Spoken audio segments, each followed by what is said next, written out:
தமிழ்நாட்டில் இன்று நீலகிரி, கோயம்புத்தூர், திண்டுக்கல் ஆகிய 3 மாவட்டங்களுக்கு மிக கனமழைக்கான ஆரஞ்சு நிற எச்சரிக்கை விடுக்கப்பட்டுள்ளது. வானிலை ஆய்வு மையம் வெளியிட்டுள்ள அறிவிப்பில் இன்று நீலகிரி, கோயம்புத்தூர், திண்டுக்கல் மாவட்டங்களில் கன முதல் மிக கனமழையும், ஈரோடு, சேலம், நாமக்கல், திருப்பூர், தேனி, தென்காசி, திருநெல்வேலி, கன்னியாகுமரி ஆகிய மாவட்டங்களில் கனமழையும் பெய்ய வாய்ப்புள்ளதாக தெரிவிக்கப்பட்டுள்ளது.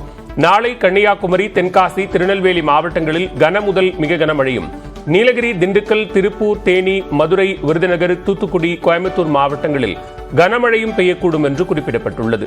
நாளை மறுநாள் நீலகிரி, திண்டுக்கல், திருப்பூர், தேனி, கோயம்புத்தூர் மாவட்டங்களில் கனமழை பெய்ய வாய்ப்புள்ளதாகவும், சென்னை மற்றும் புறநகரில் அடுத்த 24 மணி நேரத்திற்கு இடி மின்னலுடன் லேசானது முதல் மிதமான மழை பெய்யக்கூடும் என்றும் சென்னை வானிலை ஆய்வு மையம் தெரிவித்துள்ளது. சுணக்கமின்றி செயல்பட்டால் அடுத்த முறையும் திமுக ஆட்சிதான் என்றும் அதற்கு தயாராகும் வகையில் களப்பணிகளை தொடங்க வேண்டும் என்றும் மாவட்ட செயலாளர்களுக்கு திமுக தலைவர் மு.க.ஸ்டாலின் அறிவுறுத்தியுள்ளார். சென்னையில் நடைபெற்ற திமுக மாவட்ட செயலாளர்கள் கூட்டத்தில் உரையாற்றிய மு.க.ஸ்டாலின் 2019 நாடாளுமன்ற தேர்தல் தொடங்கி நடந்து முடிந்த விக்கிரவாண்டி இடைத்தேர்தல் வரை தொடர்ச்சியாக மக்கள் மன்றத்தில் திமுக வென்றிருப்பதாக குறிப்பிட்டார். சுணக்கமின்றி செயல்பட்டால் அடுத்த முறையும் திமுக ஆட்சிதான் என்றும் அதற்கு தயாராகும் வகையில் களப்பணிகளை தொடங்க வேண்டும் என்றும் அவர் அறிவுறுத்தினார். சட்டமன்ற தேர்தலில் 200 தொகுதிகளில் வெற்றி பெறுவதுதான் இலக்கு என்று தெரிவித்த முதலமைச்சர் மு.க.ஸ்டாலின் அந்த அளவுக்கு நலத்திட்டங்களை மக்களுக்கு அளித்திருப்பதாகவும் தெரிவித்தார். ஒவ்வொரு வாக்கும் முக்கியம் என்பதை மாவட்ட செயலாளர்கள் கவனத்தில் கொள்ள வேண்டும் என்று அறிவுறுத்திய முதலமைச்சர் மு.க.ஸ்டாலின் சில மாவட்ட செயலாளர்கள் மீது புகார்கள் வந்திருப்பதாகவும் அனைத்து புகார்கள் குறித்தும் விசாரணை மேற்கொள்ளப்படும் என்றும் எச்சரித்தார். முதலீடுகளை ஈர்க்க அமெரிக்கா சென்றாலும் கட்சியையும் ஆட்சியையும் தானே கவனித்துக் கொண்டிருப்பேன் என்றும் தெரிவித்தார். அடுத்த 2 ஆண்டுகளுக்கு தேர்தலை மனதில் வைத்து செயல்பட வேண்டும் என்று கூறிய ஸ்டாலின், நாளை மறுநாள் நடைபெறும் கலைஞர் உருவம் பொறித்த நாணயம் வெளியீட்டு விழாவில் மாவட்ட செயலாளர்கள் அனைவரும் கலந்து கொள்ள வேண்டும் என்றும் கேட்டுக்கொண்டார். கட்சி தொடங்கி 75 ஆண்டுகள் ஆன பிறகும் ஆட்சியில் இருக்கும் கட்சி திமுக தான் என்று சுட்டிக்காட்டிய முதலமைச்சர் மு.க.ஸ்டாலின் கட்சியை அடுத்த தலைமுறைக்கு கொண்டு சேர்க்க அர்ப்பணிப்போடு செயல்பட வேண்டும் என்றும் அறிவுறுத்தினார். திமுக மாவட்ட செயலாளர்கள் கூட்டத்தில் உதயநிதி ஸ்டாலினுக்கு துணை முதலமைச்சர் பதவி வழங்கப்படுவது குறித்து விவாதிக்கவில்லை என்று அக்கட்சியின் அமைப்பு செயலாளர் RS பாரதி தெரிவித்துள்ளார். துணை முதலமைச்சர் தொடர்பாக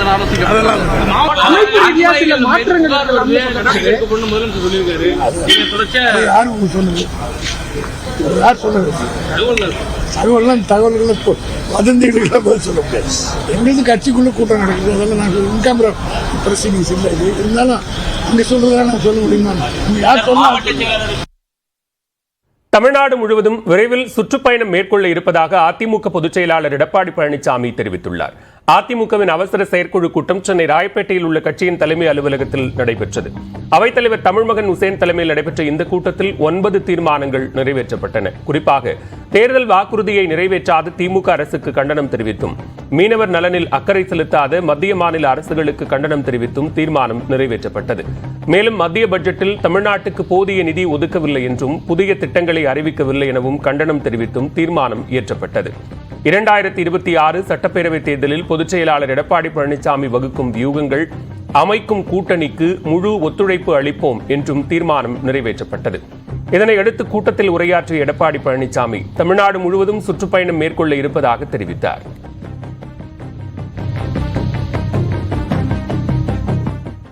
செயற்குழு கூட்டத்திற்கு பின்னர் செய்தியாளர்களிடம் பேசிய அமைச்சர் ஜெயக்குமார், ஆளுநரின் தேநீர் விருந்தில் திமுக பங்கேற்காது என்று கூறிவிட்டு முதலமைச்சரும் 8 அமைச்சர்களும் பங்கேற்றதாக சாடினார். ஆட்சிக்கு ஆபத்து ஏற்படும் என்ற அச்சத்தால் மத்திய அரசை திமுக அரசு தாஜா செய்வதாகவும் அவர் கூறினார்.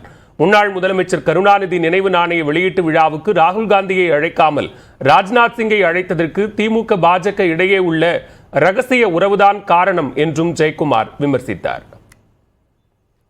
அந்த 100 ரூபாய் நாணயம் வெளியிடும் போது பொதுவா யாரை கூப்பிட்டுருக்கணும்? அவங்க தோழமையில் உள்ள ராகுல் காந்தியை கூப்பிடல, ஆனா ராஜ்நாத் சிங்கை கூப்பிட்டுருக்கீங்க.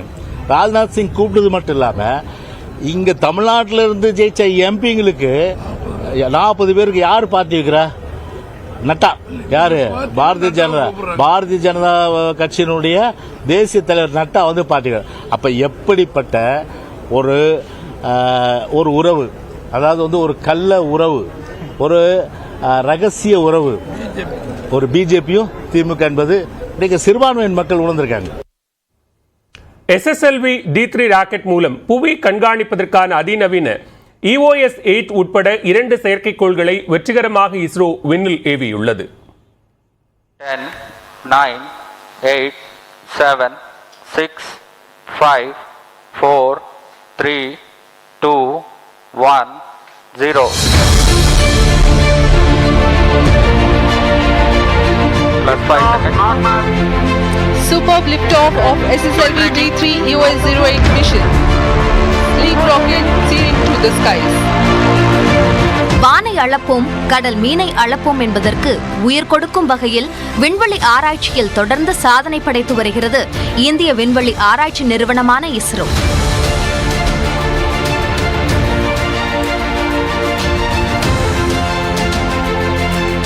சந்திரயான் 3, ஆதித்யா L1 ஆகிய விண்வெளி திட்டங்களில் வெற்றி கண்டு தற்போது மனிதர்களை விண்வெளிக்கு அனுப்பும் ககன்யான் திட்டத்தை செயல்படுத்தி வருகிறது.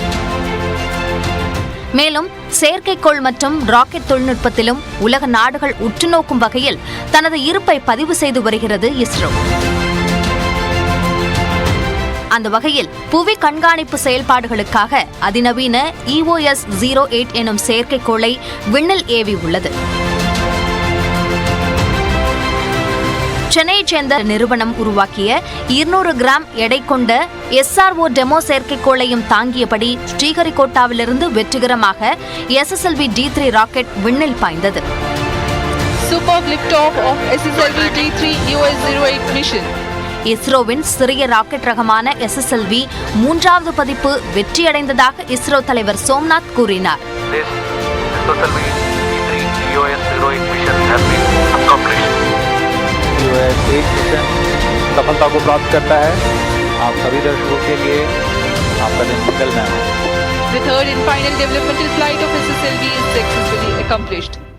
So we are on the process of transfer of the technology of SSLV to industries and for serial production and launches of SSLV in a commercial basis. So it's a great beginning for the rocket, the small satellite launch vehicle. விண்ணில் பாய்ந்த SSLV D3 rocket 500 kilo எடையுள்ள செயற்கைக்கோள்களை சுமந்து சென்று புவிக்கு மேல் 500 kilometre வரை நிலைநிறுத்தும் திறன் பெற்றது. மலிவான விண்வெளி பயணம் என்ற இலக்கை நோக்கி SSLV மொத்தம் 170 கோடி ரூபாய் செலவில் தயாரிக்கப்பட்டது. இதனை உருவாக்க 7 ஆண்டுகளுக்கும் மேல் ஆனது.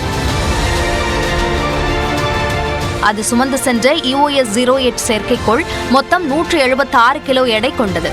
இதன் ஆயுட்காலம் ஓராண்டாகும். இது தரையிலிருந்து 475 கிலோமீட்டர் தொலைவில் உள்ள புவிவட்ட சுற்றுப்பாதையில் நிலைநிறுத்தப்பட்டுள்ளது. இதில் EOIR எனப்படும் electro optical infrared payload, GNSS-R எனப்படும் global navigation satellite system, reflectometry payload, SICK UV dosimeter ஆகிய 3 ஆய்வு சாதனங்கள் பொருத்தப்பட்டுள்ளன. EOIR கருவி பேரிடர் மேலாண்மை, சுற்றுச்சூழல் கண்காணிப்பு, இரவில் துல்லியமான படம் எடுக்க உதவி செய்யும். இதேபோல GNSS-R கருவி கடல் மேற்பரப்பு காற்றின் செயல்பாடு, மண்ணின் ஈரப்பதம் மதிப்பீடு, நீர்நிலைகளை கண்டறிதல் போன்ற பணிகளுக்கு பயன்படும். SICK UV டோசிமீட்டர் விண்ணில் UV கதிர்வீச்சு அளவை கண்காணித்து எச்சரிக்கை தரும். இது பாதுகாப்பான விண்வெளி ஆராய்ச்சிக்கு முக்கிய பங்களிக்கும் என்றும் கூறப்படுகிறது. மனிதர்களை விண்ணுக்கும் அனுப்பும் ககன்யான் திட்ட விண்கலத்திலும் இடம்பெற உள்ளது. இதனால் விண்வெளி வீரர்களுக்கு புற்றுநோய் ஏற்படுத்தும் UV கதிர்களில் இருந்து பாதுகாக்கப்படுவர். இதற்கிடையே குலசேகரப்பட்டினத்தில் 2வது ராக்கெட் ஏவுதளத்தின் கட்டுமான பணிகள் முடிவடைய 2 ஆண்டுகள் ஆகலாம் என்றும் இஸ்ரோ தலைவர் சோம்நாத் கூறினார். Up to that time, whatever launches are to happen, it will happen from Shah. But beyond that also, it need to happen from both Shah and Kulasegharapatnam, depending upon launch azimuth.